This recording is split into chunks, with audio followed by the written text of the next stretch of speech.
எல்லாருக்கும் என் அன்பான வணக்கங்கள். சரி, இவ்வளோ நாள் இந்த வீடியோஸில் சுவாமி முக்தானந்தாவோட அனுபவங்களை பற்றி சொன்னார். அதாவது தியானத்தில் எவ்வளவு ஆழமாக போனார், எந்தெந்த லோகங்களுக்கெல்லாம் போனார், என்னென்னலாம் பார்த்தாரு, கடைசியில் சிவனோட தரிசனமே அவருக்கு கிடச்சிது.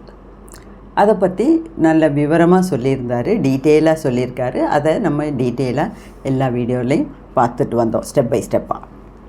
இனிமேல் நம்ம பார்க்க போகிறது இன்னொரு பாகம், புஸ்தகத்தில் இன்னொரு பாகம்.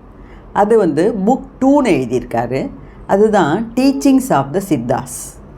இதில் 7 அத்தியாயம் இருக்குது. ஓகே, அதில் ஃபஸ்ட்டு சாப்டர் இன்றைக்கி பார்க்கலாம். ரிவ்யூ பண்ண போகிறது சாப்டர் நம்பர் 35, 35வது அத்தியாயத்தை தான் நம்ம இன்றைக்கி பார்க்க போகிறோம். அதில் அதுக்கு கொடுத்துருக்க ஹெட்டிங் என்னென்னா, the command of the siddhas. Command of the சித்தாஸ்னால் சித்தர்களோட என்ன ஆர்டர்னால் என்ன, ஆக்ஞா, உத்தரவு. கமாண்டுனா உத்தரவு, அவ்வளோதான். அப்போது நம்ம இந்த நம்மளையெல்லாம் சித்தா ஸ்டூடெண்ட்ஸ்னு தான் கூப்பிட்றாரு எப்போவுமே. ஓ my dear siddha students, my dear siddha students. ஏன்னா நம்ம எல்லாருமே சித்த பரம்பரையில் வந்தவங்க தான். இப்போ இவ்வளோ தூரம் நான் பேசுகிறேன். இது நம்மளோட 141வது வீடியோ. அப்போ இந்த 141 வீடியோலையும் நான் ஃபோக்கஸ் பண்ணுறது ஒரே விஷயம். என்னது? நமக்கு இந்த ஜென்மத்திலே முக்தி கிடைக்குமா, எப்படியாவது தலைகீழாக நின்னாவது முக்தி நேடணும், அடுத்த ஒரு ஜென்மம் நமக்கு கூடாது, அப்படிங்கிறதுல தான் நம்ம ரொம்ப ஸ்ட்ராங்காக இருக்கிறோம். இப்போ நீங்கள்லாம் இந்த வீடியோவை கேட்குறீங்க. எத்தனையோ வீடியோக்கள் இருக்குது, எத்தனையோ சினிமா, எத்தனையோ பாட்டு, என்னமெல்லாம் கிடக்கு. அதை எல்லாத்தையும் விட்டுட்டு கொஞ்சம் பேர் நீங்கள் தொடர்ந்து இதை கவனிச்சுட்டு வரீங்க, என்னோடய வீடியோவை கவனமாக கேட்குறீங்க, ஃபாலோ பண்ணுறீங்க. அப்போ அதுக்கு அர்த்தம் என்ன? உங்களுக்கும் என்னோட மனநிலை தான். அதாவது எப்படியாவது இந்த ஜென்மத்திலே முக்தி கிடச்சிடணும் அப்படின்னுங்கிற ஒரு எண்ணத்தோடு தான் இந்த ஆன்மீக பயணத்துக்குள்ளே நீங்களும் வந்திருக்கீங்க, இல்லையா? ஸோ நம்ம எல்லாருமே சித்தா ஸ்டூடெண்ட்ஸ். நம்ம போகிற பாதை சித்த பாதை. ஓகே, அப்போது இந்த சித்த பாதையில் பயணிக்கிறவங்களுக்கு சில அறிவுரைகள் முக்தானந்தா கொடுக்குறார். இதில் முதவே சொன்னது தான். ஆனாலும் அவருக்கு என்ன தோணுச்சோ தெரியல, 7 சாப்டரில் நிறைய விஷயங்கள் திருப்பியும் அலசுறார். முன்ன சொன்னதெல்லாம் கூட இதில் வருது. ஆனாலும் அதை அலசி ஆராய்ஞ்சு நமக்கு பிட்டு வைக்கிறார். பிச்சு இந்தா பிடி, இதுதான் கடைசியாக உனக்கு முக்தி வேணுமா, இதை பண்ணு, இப்படி இரு, அவ்வளோதான், விஷயம் ஓவர் அப்படின்னு நமக்கு சொல்கிறார். அப்போ அதையும் இன்னொரு தடவை நம்ம கவனமாக கேட்டுக்கலாங்கிறது தான் என்னுடைய அபிப்பிராயம். ரெண்டாவது, இவருக்கு இப்போ சொல்லக்கூடிய அருகதை இருக்குது, யோகியதை இருக்குது. ஏன்னா அவர் முக்தன், அவர் முக்தி அடைஞ்சிட்டார். நம்ம இன்னும் அடையலை. ஆனால் நம்ம அந்த தேடலில் இருக்கோம். So very correct. முக்தானந்தா நம்மளை siddha students, oh my dear siddha students, oh dear students அப்படின்னு கூப்பிட்டு இவ்வளவெல்லாம் சொல்கிறாரு. அதை நம்ம கேட்கணும். அப்போ அவர் என்ன சொல்கிறாரு? இங்கே பாருங்கள், உங்களோட வழி, உங்களோட பாரம்பரியம், உங்களோட உலகம், உங்களோட அந்த சட்டத்திட்டங்கள், வாழ்க்கை முறை, இது எல்லாமே சித்தர்கள் வழியில் வரணும். ஏன்னா நீங்கள் எல்லாருமே சித்தர் பரம்பரையில் வந்தவங்க தான் அப்படின்னு சொல்கிறார். இதில் இந்தியாவில் தான் இந்த சித்தர்கள்லாம் ஜாஸ்தி. அதுலேயும் தமிழ்நாட்டில் தான் ஒட்டுமொத்த சித்தர்களும் இருந்திருக்காங்க. கொஞ்சம் பேர் பாண்டிச்சேரியில். இப்போது அதாவது பாண்டிச்சேரியில் ஜீவசமாதிகள் இருக்குது. நானே ஒரு 10-20 ஜீவசமாதிகள் பாண்டிச்சேரியில் தேடி போய் பார்த்துட்டு வந்தேன். அந்த காலத்தில் சென்னை, பாண்டிச்சேரி எல்லாம் பக்கத்தில் தமிழ்நாடு, பாண்டிச்சேரி அப்படின்னு பிரிக்கலை. அதனால் இங்கே இருக்கவங்க அங்கே நடந்து போகிறாங்க. ரெண்டாவது அவங்களுக்கு என்ன ஃப்ளைட் டிக்கெட்டும் இனோவா காருமா வேண்டி இருந்தது, எல்லாம் கால்நடையாக போனாங்க. அப்போது சென்னையிலேருந்து பாண்டிச்சேரி போகிறதுன்னு அவங்களுக்கு ஒரு பெரிய விஷயம் இல்லை. ஸோ ஒட்டுமொத்த சித்தர்கள் எல்லாம் இருக்கிறது நம்ம பாரத தேசத்தில் தான். இங்கேருந்து அங்கங்கே போனவங்க இருக்காங்க. இப்போ போகர்லாம் சைனா போகலையா, ககன மார்க்கமாக ஆகாச மார்க்கமாக சைனா போய் அங்கே நிறைய பேருக்கு எல்லாமெல்லாம் சொல்லி கொடுத்துருக்காரு இல்லையா. அப்போது அப்படிலாம் இருக்காங்க. ஆனால் ஒட்டுமொத்த சித்தர்களும் வாழ்ந்த பூமி நம்ம பாரத நாடு. அதிலேயும் குறிப்பாக சொல்கிறதுனா தமிழ்நாடு. அதில் நம்ம எல்லாருக்கும் ஒரு பெருமை இருக்க தான் செய்யும். ஏன்னா அவ்வளோ ஜீவசமாதிகள்ங்க. நானே ஒரு ஒட்டுமொத்தமாக பார்க்க போனால் ஒரு தமிழ்நாட்டில் ஒரு 50-60 ஜீவசமாதி போயிருப்பேன். பாண்டிச்சேரியில் 10-20 போயிருக்கேன். அப்புறம் கேரளத்தில் 4-5 இருக்குது, அதுவும் போயிருக்கேன். அதான் எனக்கு தெரிஞ்ச 4-5 கேள்விப்பட்டால் உடனே போயிடுவேன் நான், அந்த மாதிரி. அப்போ அவர் முக்தானந்தா என்ன சொல்கிறாரு, ஓ மை டியர் சித்தா ஸ்டூடெண்ட்ஸ், நீங்கள் எல்லாம் சித்த பரம்பரையில் வந்தவங்க. அதனால் சித்தர் வழியில் வந்தீங்கன்னா, சித்தர் சொன்னதை கேட்டிங்கன்னா உங்களுக்கு இந்த ஜென்மத்திலே முக்தி அஷ்யூர்டு கிஃப்ட்டுங்கிறாங்களே, அந்த மாதிரி கட்டாயமாக உங்களுக்கு முக்தி கிடைக்கும் அப்படின்னு சொல்கிறார். ஒன்லி திங் இஸ் நீங்கள் ரெகுலராக ப்ராக்டிஸ் பண்ணணும், சின்சியராக ப்ராக்டிஸ் பண்ணணும். ரெகுலரான இப்போ 2 நாள் மெடிடேட் பண்ணேன், 4 நாள் விட்டுட்டேன் அப்படின்னா திருப்பியும் 1ஆவதுலேருந்து தான் நம்ம வருவோம். அதோட கண்டினியூஷன் கிடையாது. அது மாதிரி அப்போ இப்போ தினமும் காலையில் 4 மணிக்கு எழுந்திரிப்பேன், 4லேருந்து 5 வரைக்கும் நான் தியானம் பண்ணுவேன்னா அதை ரெகுலராக பண்ணணும். அதே மாதிரி சட்டத்திட்டத்துக்கு உட்பட்ட ஒரு வாழ்க்கை வாழணும். அதாவது சிஸ்டமேட்டிக்னா இன்றைக்கி 3 மணிக்கு எந்திரிக்கிறேன், நாளைக்கு 6 மணிக்கு எந்திரிக்கிறேன், அடுத்த நாள் 9 மணிக்கு எந்திரிக்கிறேன், அந்த மாதிரி கிடையாது. சட்டத்திட்டங்கள்னால் இந்த மாதிரி எப்படி வாழணும், எப்போ எந்திரிக்கணும், எப்படி பேசணும், என்ன சாப்பிடணும், எத்தனை மணி நேரம் சாதனை பண்ணணும், எத்தனை மணி நேரம் புக்கு வாசிக்கணும், மற்றவங்களோட எப்படி பழகணும், இது எல்லாமே நம்ம ஒரு ரூல் பிரகாரம் போகணும். அப்போ தான் நமக்கு முக்தியை தேடி போக முடியும் அப்படின்னு சொல்கிறார். only then you can realize the சித்தினா சித்தி அம்மா தங்கச்சி சித்தி, அந்த சித்தி கிடையாது. சித் சக்தி, அந்த குண்டலினி சக்தி, உங்கள் உள்ள இருக்கிற அந்த மகாசக்தியை உங்களுக்கு உணரணும்னா கொஞ்சம் சட்டத்திட்டங்களோட கட்டுப்பாடோட வாழ்க்கையை நடத்துங்க அப்படிங்கிறாரு. அப்போ இவர் என்ன சொல்கிறாரு, உங்களுக்கு ஒரே குறிக்கோள் என்ன இருக்கணும் தெரியுமா, அந்த சித்த லோகத்துக்கு போகணுங்கிற குறிக்கோள் தான் உங்களுக்கு வேணும். அதாவது இறந்துட்டோம்னா பித்ருலோகம் அங்கே இங்கே வேறு எங்கேயும் போகாதீங்க, நேராக சித்த லோகத்துக்கு போங்க. ஒரு எய்ம் இல்லாமல், ஒரு கோல் இல்லாமல் சும்மா அலைஞ்சு திரிஞ்சு இருக்கிறதுல அர்த்தம் இல்லை அப்படிங்கிறார். ரெண்டாவது அவர் என்ன, இந்த சித்த லோகத்தில் சித்தனுக்கும் பெரிய சித்தன், எல்லா சித்தமாருக்கும் பெரிய சித்தன் அங்கே இருக்கார். யார்? லார்ட் சிவா. இதில் இப்போ சித்தனுக்கும் சித்தன்னு சொல்லும்போது எனக்கு ஒன்று ஞாபகம் வருது.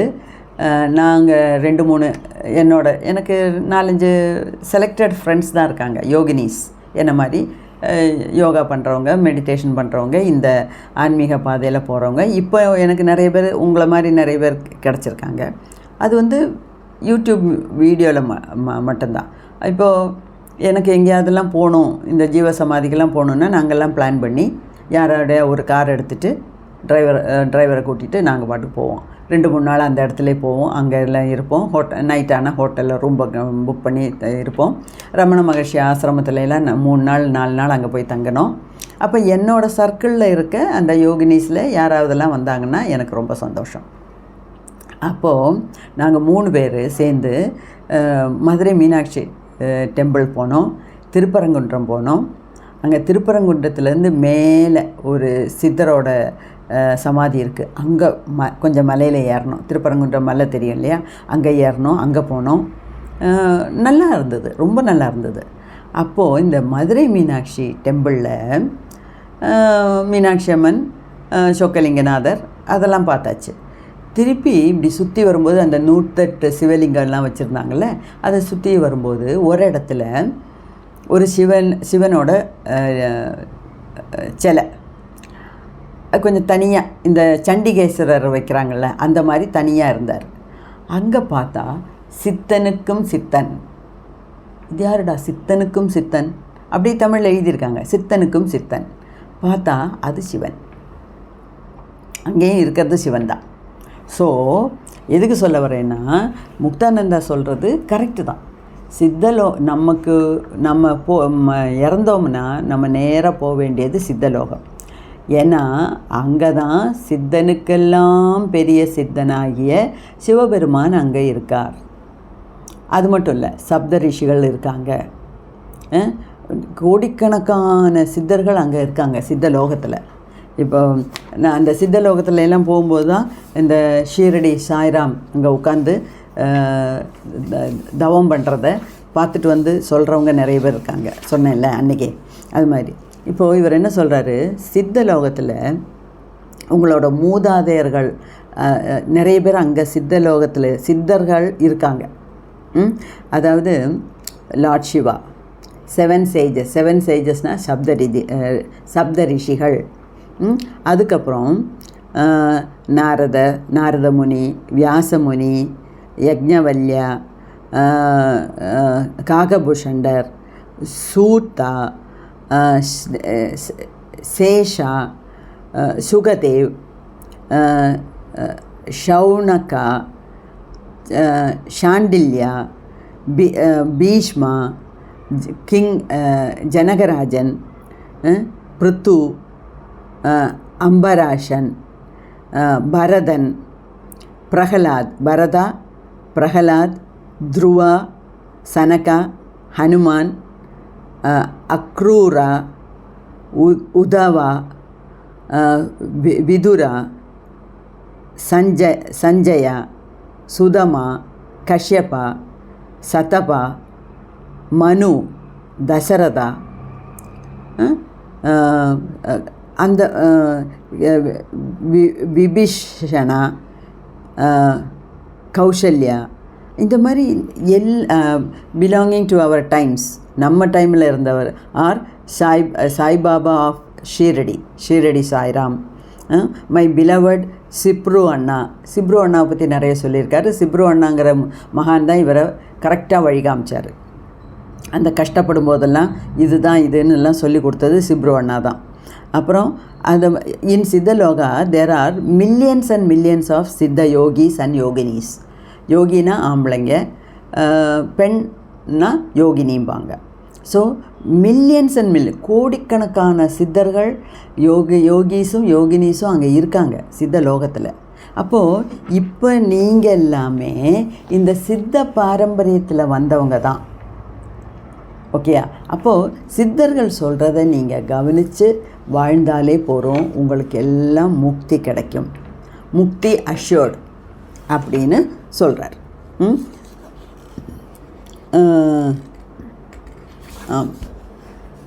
அப்போது two not worry about.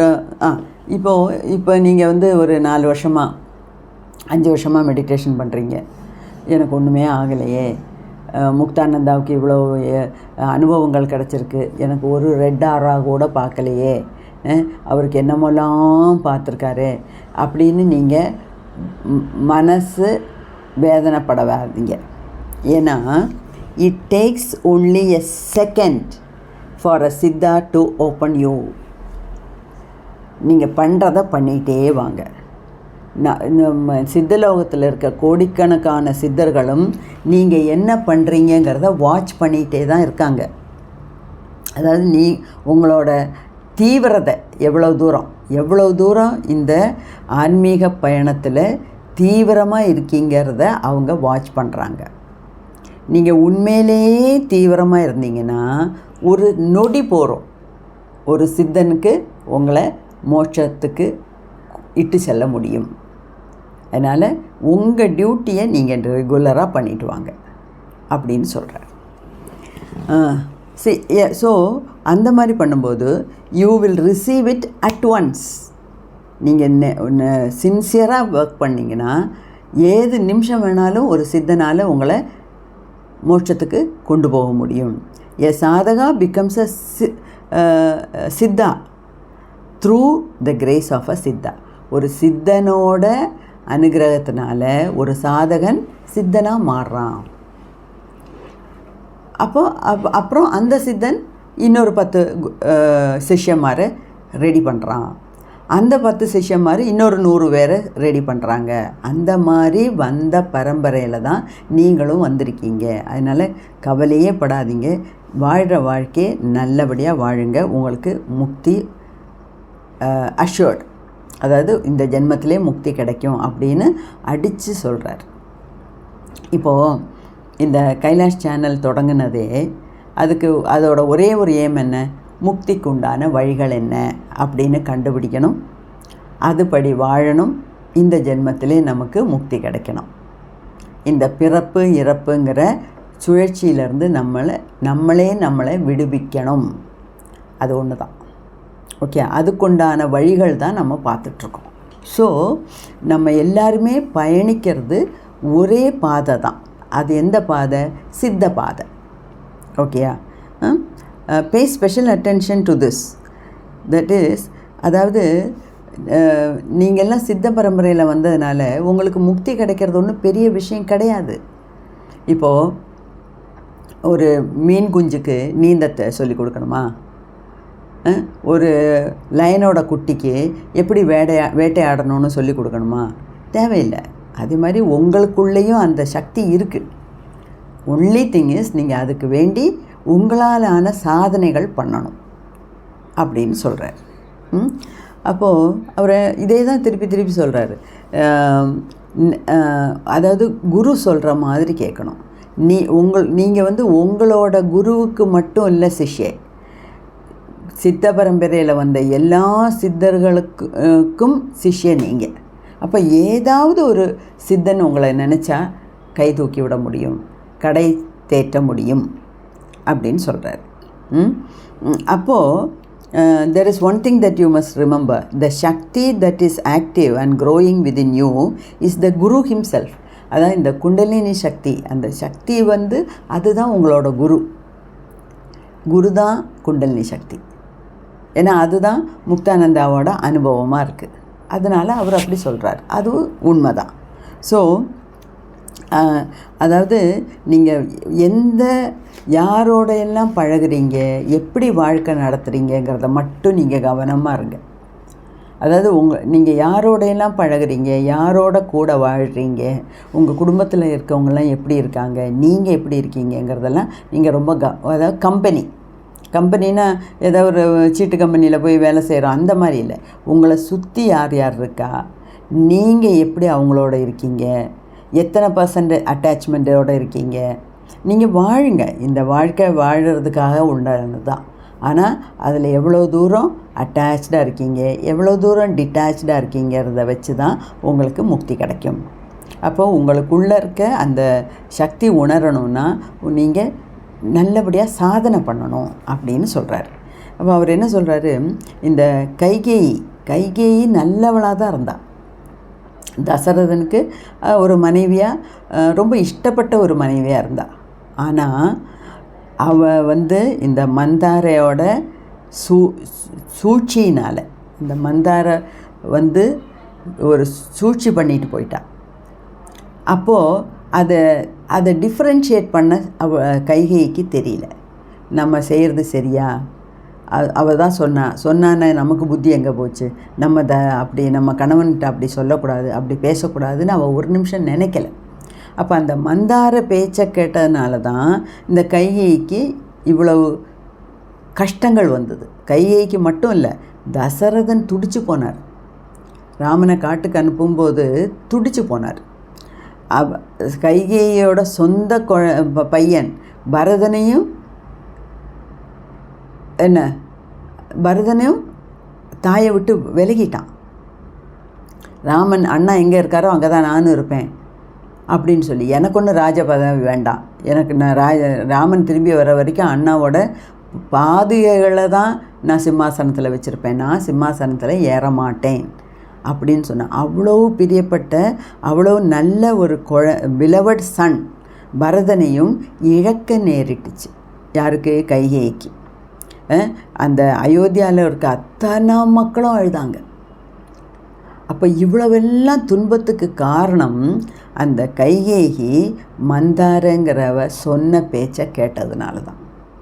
So my dear siddha students, நீங்களும் கண்டவங்களோட சேர்ந்து கெட்டு போகாதீங்க. சித்த பரம்பரையில் சித்தர்கள் உங்களை காத்திருக்காங்க. அதனால் தயவு செஞ்சு நல்ல வாழ்க்கை வாழுங்க, நல்லபடியாக சாதனை பண்ணுங்க அப்படின்னு சொல்கிறார். அப்படின்னு இதையே தான் நிறைய விதத்தில் அப்படி இப்படி சொல்கிறார். இப்போது நான் ஒரு சின்ன ஒரு விஷயம் சொல்கிறேன். அதாவது என்னோடய இதில் இப்போ நான் காலையில் மெடிடேஷனில் உட்காரும்போது என்னோடய ஸ்தூல குருமார்கள், சூட்சும குருமார்கள் எல்லாரையும் நான் ஒரு தடவை வணங்குவேன். அப்போது 2 நாளைக்கு முன்னாடி என் மனசில் தோணுச்சு, அதாவது சொன்னேன்ல, இப்போ லாஸ்ட்டு 2-3 சாப்டர் படிக்கும்போது எப்போ முக்தானந்தாவுக்கு அந்த சிவன் காட்சி கொடுத்தாரோ அதெல்லாம் படித்ததுலேருந்தே படித்தேன். அதை உங்கள்கிட்ட சொன்னேன் வீடியோவில். அதுலேருந்தே எனக்கு ஒரு மாதிரி இருக்குது, ஒரு 4-5 நாளாகவே. என்ன நான் எல்லா வேலையும் செஞ்சிட்ருக்கேன், செய்ய வேண்டியதெல்லாம் செய்கிறேன், பேசுகிறதெல்லாம் செய்கிறேன். ஆனாலும் என் மனசில் ஒரு மாதிரி முக்தானந்தாவுக்கு காட்சி கொடுத்தாச்சு சிவன், அதே மாதிரி நமக்கும் ஒரு அனுபவம் கிடைக்காதா அப்படின்னு மனசு ஏங்குது.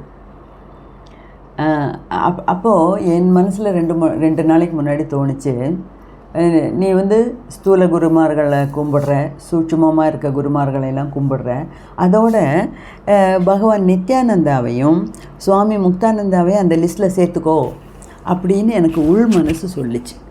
சொன்ன உடனே நானும் நேற்றையிலேருந்தே காலையில் இவங்க 2 பேரையும் சேர்த்து சொல்ல ஆரம்பிச்சிட்டேன்.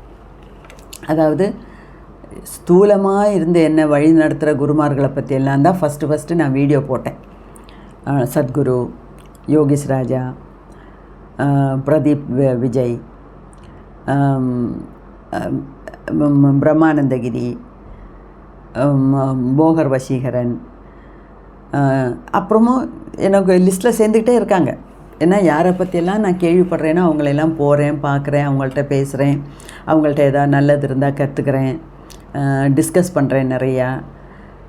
நிறைய விஷயங்கள் எனக்கு சைட் பை சைடு போயிட்டு தான் இருக்குது.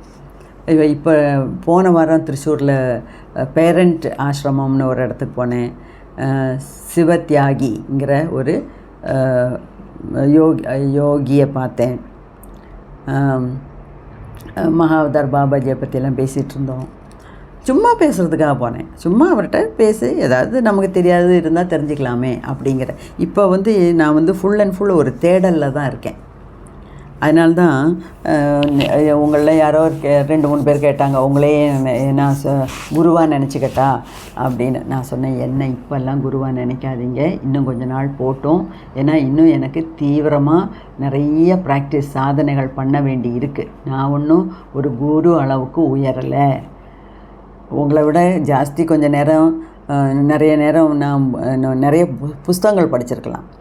பட் எனக்கும் இந்த மாதிரி முக்தானந்தாவுக்கெல்லாம் கிடைச்ச அனுபவங்கள்லாம் எனக்கு வரல. அதனால் இப்போல்லாம் என்னை குருவாலாம் நினைக்காதீங்க அப்படின்னு சொல்லிட்டேன். ஏன்னா இன்னும் எனக்கு நிறைய தூரம் போக வேண்டி இருக்குது, நிறைய சாதனைகள் ப்ராக்டிஸ் பண்ண வேண்டி இருக்குது.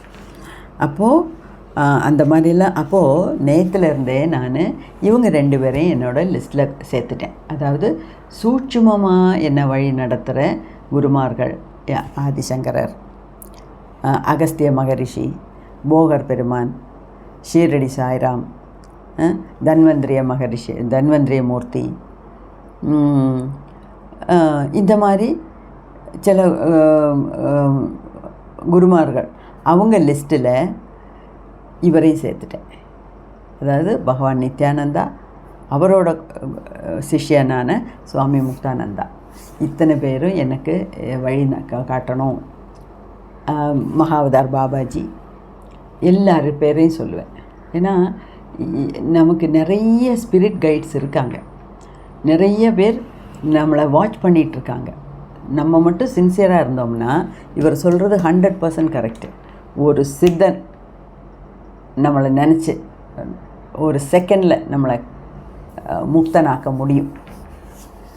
அதனால் அந்த இப்போ இவ்வளோ தூரம் அந்த சுவாமி முக்தானந்தாவோட அனுபவங்களை எல்லாம் படித்து நோட்ஸ் எழுதி உங்கள்கிட்ட பேசி எனக்கு அதுலேயே என் மனசு திருப்தி ஆயிடுச்சு. அவ்வளோ மனசு நிறைஞ்சிருக்கு. அதைத்தான் அவரும் சொல்கிறாரு, நீங்கள் சித்த பாதையிலே இருங்க, ஏதாவது ஒரு நிமிஷம் போகிறோம், ஏதாவது ஒரு சித்தன் வந்து உங்களை மோட்சத்துக்கு முக்திக்கு இட்டு செல்லுவார் அப்படின்னு. அதுதான் த கமாண்ட் ஆஃப் த சித்தாஸ். அதாவது சித்தர்களோட பாரம்பரியத்தில் வந்திருக்கீங்க, சித்தர்கள் சொல்கிற மாதிரி கேளுங்க, உங்களுக்கும் முக்தி கிடைக்கும் அப்படின்னு சொல்கிறார். ஓகே, ஸோ பார்க்கலாம். நம்ம எல்லோரும் முயற்சிப்போம். நம்ம எல்லோரும் ஒரே பாதையில் பயணம் பண்ணிகிட்ருக்கோம். நம்ம எல்லாத்துக்குமே இந்த ஜென்மத்தில் முக்தி கிடைக்கணுங்கிறது தான் என்னோடையும் பிரார்த்தனை. நன்றி, நமஸ்காரம்.